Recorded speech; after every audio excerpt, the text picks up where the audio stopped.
नमस्कार दोस्तों। आज का मेरा विषय परिवार और रिलेशनशिप पे है। मैंने कहीं दो वाक़या पढ़े जो मुझे लगा कि मुझे शेयर करने चाहिए और हमें अपने परिवार के लिए इम्पोर्टेंट भी हैं वो दोनों चीज़ें, समझने की बात है। पहला था, घर के बाहर दिमाग लेकर जाओ क्योंकि दुनिया एक बाज़ार है। घर से बाहर दिमाग लेकर जाओ क्योंकि दुनिया एक बाज़ार है, लेकिन घर के अंदर सिर्फ दिल लेकर जाओ क्योंकि वहाँ एक परिवार है। मैं दोबारा रिपीट करती हूँ, अगर किसी ने मिस कर दिया। घर से बाहर जाओ तो दिमाग लेकर जाओ क्योंकि दुनिया एक बाज़ार है। घर के जब अंदर आओ तो दिल लेकर जाओ क्योंकि वहाँ एक परिवार है। बिल्कुल सही बात है कि घर में जब आते हैं तो एक परिवार आपको मिलता है। वहाँ पे बहुत चीज़ें हैं जो मायने रखती हैं आपके परिवार के लिए। वहाँ पे बहुत ज़्यादा दिमाग की ज़रूरत नहीं होती है, वहाँ दिल की ज़रूरत होती है। उनको समझने के लिए, हर भाव को पहचानने के लिए बहुत तरीके अपनाने पड़ते हैं और दिल ही ज़रूरत है वहाँ पे। क्योंकि जहाँ हम घर में दिमाग ज़्यादा इस्तेमाल करने लग जाते हैं, वहाँ हमारी डिफ़िकल्टी लेवल बहुत हो जाती है, कन्फ्यूजन, आर्ग्यूमेंट्स बहुत कुछ हो जाते हैं। तो इसमें बहुत गहरी बात कही है जो बिल्कुल जिससे मैं एग्री करती हूँ। इस बात को मैं पूरा महत्व देती हूँ और मानती हूँ, बिल्कुल सही है बात। दूसरा जो मैंने पढ़ा वो ये था, जो इंसान आपसे ज़्यादा प्यार करेगा वही आप पर रोज़ गुस्सा करेगा या लड़ेगा, लेकिन जब आपका एक आंसू गिरेगा तो वो उसको रोकने के लिए पूरी दुनिया से लड़ेगा। मैं दोबारा एक रिपीट करती हूँ, जो इंसान आपसे ज़्यादा प्यार करेगा वो आपसे रोज़ लड़ेगा, लेकिन जब आपका एक आंसू गिरेगा तो वो उसे रोकने के लिए पूरी दुनिया से लड़ेगा। अब यहाँ पे मैं डिसएग्री करती हूँ इस पूरे वाक्य से, क्योंकि अगर जो इंसान आपसे प्यार करता है तो वो रोज़ लड़ने की नौबत आनी ही क्यों चाहिए। जैसा मैंने ऊपर जो दूसरा वाला पहले वाला जो पैराग्राफ पढ़ा था या लाइनें पढ़ी थी, उसमें था कि आप घर दिमाग मत लेके जाइए, दिल लेके जाइए। तो अगर आप जब दिमाग लेके जाने लगते हैं तो घर में, जो मैंने बोला था, आर्ग्यूमेंट हो जाती हैं। जब आर्ग्यूमेंट होंगी तो आंसू भी निकलेंगे, तब आपका प्यार झलकता नहीं है। जब आपकी लड़ाई होती है, आर्ग्यूमेंट होती है, तब आप प्यार को साइड में रख देते हैं। वो किसी के साथ भी लागू है, जेंट्स हो, लेडीज़ हो, सबके साथ लागू है। बच्चे हैं, तो हमें प्यार सिर्फ कहने से नहीं, प्यार करने के लिए हमें दिखाना भी पड़ता है, अपने आप में बदलाव भी लाना पड़ता है कि हम किसी का दिल नहीं दुखाएं। आप पहले दिल दुखाएंगे, फिर अपोलोजाइज़ करेंगे, माफ़ी मांगेंगे।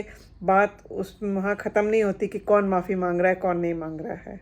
जनरली कहने के लिए जेंट्स कहते हैं, लेडीज़ तो कभी माफ़ी मांगती ही नहीं है, सिर्फ ये जेंट्स हैं जिनको माफ़ी मांगनी पड़ती है हमेशा। अब वो इसमें मैं कहूँगी कि लेडीज़ इसलिए नहीं मांगती है माफ़ी क्योंकि उनको लगता है कि जब उन्होंने गलती की ही नहीं है तो माफ़ी किस लिए मांगें। वहाँ पे फिर हमारा प्रेस्टीज इशू आ जाता है और जेंट्स को रियलाइज़ होता है कि मे बी कि हमसे ही गलती हो गई है या हम ही ज़्यादा रूड हो गए हैं, तो इसलिए वो माफ़ी मांगने के लिए भी आगे बढ़ता है। क्योंकि लेडीज़ को माफ़ी मांगने में भी कोई शर्म नहीं है, लेकिन अगर वो उनने गलती नहीं की है, अगर उन्होंने कोई एक्टिव ऐसे काम ही नहीं किया, गलत काम ही नहीं किया है, तो उनको अगर आप एक्सपेक्ट करेंगे कि वो माफ़ी मांगे तो नहीं मांगेंगी वो, क्योंकि उनका भी एक सेल्फ रिस्पेक्ट होता है। तो अगर आप प्यार करते हैं तो आपको रोज़ लड़ना घर में ज़रूरी नहीं है। और फिर एक दिन आंसू नहीं गिरता, फिर ये गलत डायलॉग था। आपका आंसू फिर रोज़ गिरता है। वो आप किसी के सामने गिरे ना गिरे, अकेले में बेशक उसका गिरे। कई बार बहुत कम होता है जो वो सामने रोती हैं, लेकिन वो अकेले अकेले काफ़ी घुटती हैं, अकेले अकेले रोती हैं। तो आप ये मत बीच बोलिए कि एक दिन जब गिरेगा तो वो आप दुनिया से लड़ेगा। नहीं, किस दुनिया से लड़ेगा? क्योंकि जब आंसू देने वाले आप हैं तो आप किससे जाके लड़ेंगे? बाहर वाले के लिए वो उतना उसको आंसू नहीं आते, वो इग्नोर कर सकती है, लेकिन घर वालों को कैसे इग्नोर करेंगे? परिवार को कैसे इग्नोर करेंगे? नहीं किया जा सकता। तो रिश्ते को मजबूत बनाने के लिए हर एक बंदे को समझना पड़ेगा कि हमें लड़ना ज़रूरी नहीं है। वो बात हम प्यार से, मोहब्बत से भी, आराम से भी बता सकते हैं। इसमें हमें आवाज़ तेज़ करने की कोई ज़रूरत नहीं है। हर बात सबको समझ आती है प्यार से। तो इसलिए ध्यान रखिए कि हमें अगर अच्छे से रिश्ता निभाना है और अच्छे से हमें मिल के परिवार को रखना है, तो इसमें हमें बहुत क्या बोलते हैं, कॉशियस रहना पड़ेगा और बहुत ध्यान रखना पड़ेगा। हर एक की जिम्मेदारी है घर के माहौल को बनाने के लिए। बच्चे हैं तो बच्चों का भी रोल है, बड़े हैं तो बड़ों का भी रोल है, और हस्बैंड वाइफ का भी रोल है। सो पूरे परिवार की ड्यूटी बनती है कि वो हर एक शब्द बोलने से पहले सोचे कि किसी के दिल पे चोट तो नहीं पहुंचेगी। और एक पेशेंस हियरिंग भी इशू होता है कि हमें एक दूसरे के लिए पेशेंस हियरिंग भी ज़रूरी है कि हम एक दूसरे की बात को ध्यान से सुने और ध्यान से समझें, गलत ना समझ के हम उसको सही मायने में समझें। तो ध्यान रखिए, रिलेशनशिप के लिए बहुत कुछ हर एक बंदे को सेक्रीफाइस करना पड़ता है। उसको समझाइए, उसको समझिए और आंसू गिरने की नौबत ही ना आए, इसकी कोशिश हमें भरपूर करनी चाहिए अगर हम हस्बैंड वाइफ का रिश्ता अच्छे से निभाना चाहते हैं, या हम किसी भी रिश्ते में बात करें।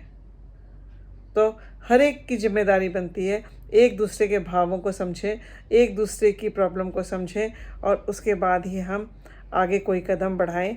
और हर एक चीज़ का सलूशन है, उसको आराम से बैठ के प्यार से सुलझाया जा सकता है।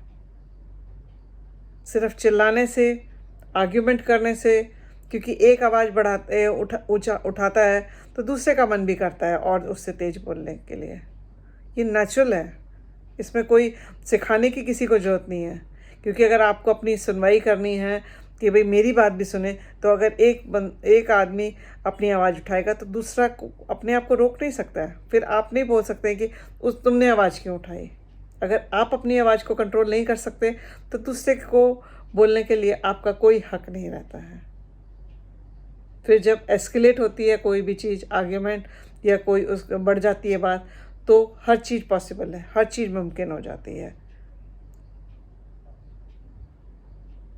क्योंकि मुमकिन से मतलब है गलत चीज़ें।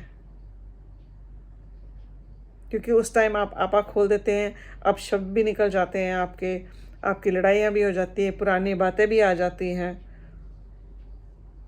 और वो लेडीज़ ही बदनाम है कि आप पुरानी बातों को सामने ले आते हैं, जेंट्स नहीं लाते हैं।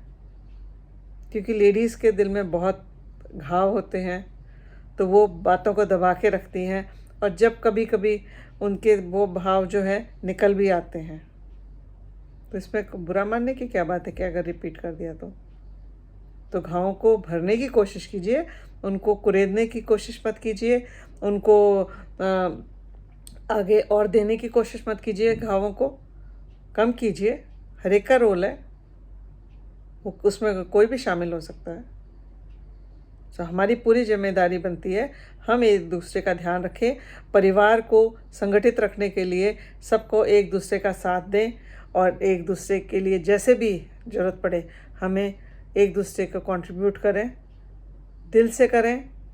और बिहेवियर सबसे इम्पॉर्टेंट है। अगर आपका अच्छी आदतें हैं, अच्छे विचार हैं, अच्छी तौर तरीके से रहते हैं, एक दूसरे की इज़्ज़त करेंगे, तो मेरे ख्याल से कोई भी किसी चीज़ को परेशानी नहीं आएगी, किसी को बुराई नहीं लगेगी और सब अच्छे भाव से एक दूसरे से बातें साझा करेंगे, शेयर करेंगे और उनके जो मुश्किलें आएंगी उसमें सल्यूशन ढूंढेंगे।